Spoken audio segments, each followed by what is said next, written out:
Audio Jungle. तो चलिए फिर शुरू करते हैं कैसे आप गेहूं खरीद का रजिस्ट्रेशन करेंगे। तो सबसे पहले आपको गेहूं खरीद रजिस्ट्रेशन पे क्लिक करना है। इसके बाद आपको यानी कि पंजीकरण प्रपत्र पे क्लिक करना है। इसके बाद आपको बता दूं क्या क्या चाहिए। आपके लिए बैंक की कॉपी चाहिए और आपका आधार कार्ड चाहिए और खतौनी चाहिए और मोबाइल नंबर चाहिए। ये 4 चीज़ें लगेंगी और आपका रजिस्ट्रेशन हो जाएगा। यहाँ पर आपको नंबर डालना और इसके बाद एक कैप्चा डालना है और सबमिट कर देना। तो इसके लिए आपको लिंक डिस्क्रिप्शन में मिल जाएगी, आप वहाँ से जाकर डायरेक्टली क्लिक कर सकते हैं और रजिस्ट्रेशन कर सकते हैं। तो चलिए फ्रेंड शुरू करते हैं आज का टॉपिक कि गेहूं रजिस्ट्रेशन कैसे करें। यानी कि तो देखिए सबसे पहले आपको बिल्कुल आधार कार्ड का हिसाब से डिटेल फिल करनी होती है। जो आपका आधार कार्ड ले लीजिए, बिल्कुल डिटेल उसी के हिसाब से फिल करिए। तो देखिए मैं बता रहा हूँ आपको, यहाँ पे जो नाम डाला होगा आपका आधार कार्ड में वो आप डालिए यहाँ पे, ठीक है। और इसके बाद स्पेस दबा दीजिए तो आपका हिंदी से नाम हो जाएगा। आपको कुछ भी करना नहीं है, सिंपली आपको नाम डालना और स्पेस दबा देना तो हिंदी में ऑटोमेटिक चेंज हो जाएगा, ठीक है। इसके बाद देखिए हम बता दें कि आपको यहाँ पे पिता का नाम डालना होता है। तो आप उनके जो आधार कार्ड में पिता का नाम डाला होगा वो डाल सकते हैं, ठीक है। तो देखिए इस प्रकार से आप स्पेस दबाएंगे तो वो जो हिंदी में चेंज हो जाएगा। और यहाँ पे आपको जेंडर चेंज करना है, जेंडर मतलब लिखना है जो भी उनका जेंडर हो। और यहाँ पे उसका आधार नंबर डालना है, ठीक है। आधार नंबर डालने के बाद आपको नीचे जो किसान की श्रेणी है जनरल ओबीसी वो डालना है, यानी कि उसका कैटेगरी सेलेक्ट करना होता है। तो आप सेलेक्ट कर सकते हैं। और यहाँ पे भूमि का विवरण यानी कौन से ज़िला है, ज़िला सेलेक्ट कर लीजिए। और इसके बाद आपको तहसील सेलेक्ट करनी है, ठीक है।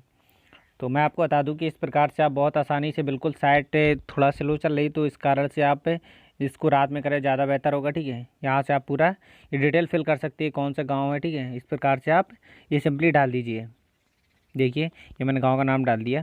गांव का नाम डालने के बाद आप खतौनी को लेना। खतौनी के ऊपर जो खाता संख्या होती है वो आपको डालना और सर्च पे क्लिक करना है, यानी कि भूमि विवरण जोड़े पे क्लिक करना है। तो जहाँ से आपकी खेती आ जाएगी यहाँ पे आपको क्लिक करेंगे डायरेक्टली। क्लिक करने के बाद देखिए नाम आ जाएगा। अगर जिसका नाम नहीं है, जिसने खेती खरीदी है तो उसका नाम नहीं आता तो अदर पे क्लिक कर दीजिए और नाम डाल दीजिए तो उसका काम हो जाएगा। तो सिंपली इस प्रकार थोड़ा वेट करना पड़ेगा और यहाँ पर आप उसका नाम डाल दीजिए और भूमि जोड़े पर क्लिक कर देंगे सिंपली, ठीक है। और मैं आपको बता दूंगा आपको कोई प्रॉब्लम आ रही तो आप मुझे कमेंट में बता सकते हैं। और प्लीज़ मेरे चैनल को ज़रूर सब्सक्राइब प्लीज़, बिल्कुल फ्री है, आपका 1 सेकंड लगना है और आप सब्सक्राइब हो जाएगा। और वीडियो को ज़रूर लाइक कर दीजिए, बिल्कुल फ्रेंड, अगर आपको वीडियो अच्छा लगे तो ही लाइक करिए। देखिए जहाँ से हम लोग ऐड करेंगे इसके बाद देखिए भूमि नीचे ऐड हो जाती। अब काम शुरू होता है कि यहाँ बहुत प्रॉब्लम आती है। कई फ्रेंड को अगर कोई भी दिक्कत आ रही है आप मुझे ट्विटर और इंस्टाग्राम फॉलो कर सकते हैं और वहाँ से पूछ सकते हैं।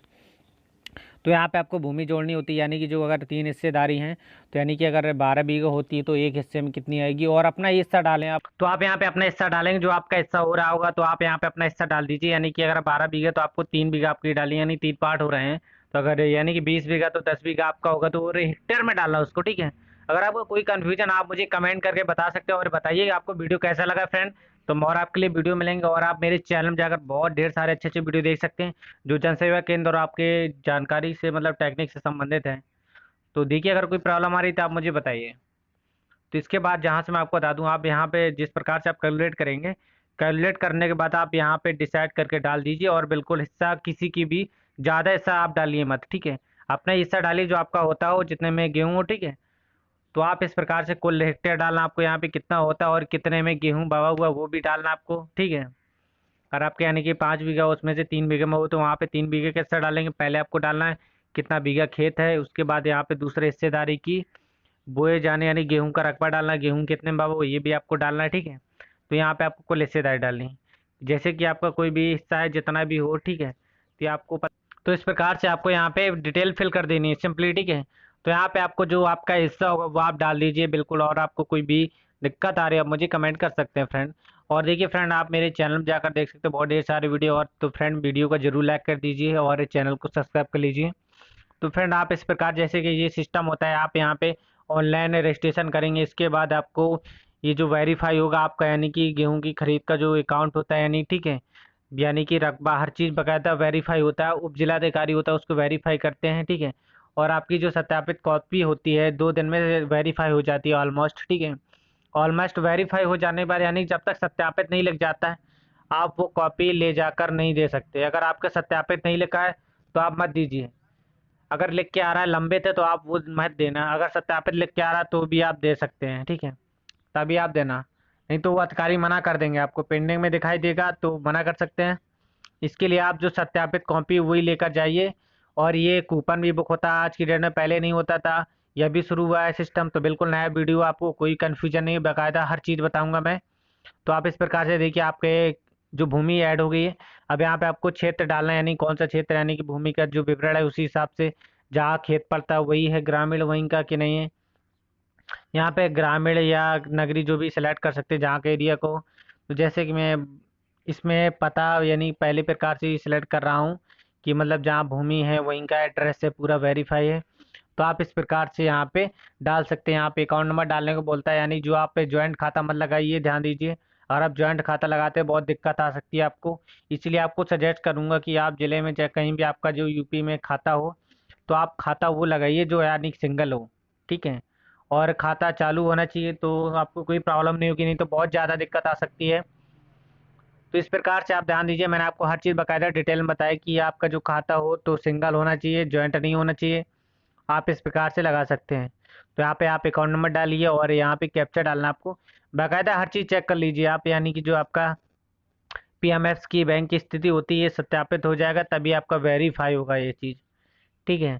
तो आप इस प्रकार से कर सकते हैं। यहाँ पे आपको देखिए बैंक अकाउंट डाल दीजिए, बिल्कुल जो आप अकाउंट को कई बार आप चेक कर सकते हैं, कहीं मिस्टेक हो जाती है, बहुत ज़्यादा प्रॉब्लम आ जाती है आपको।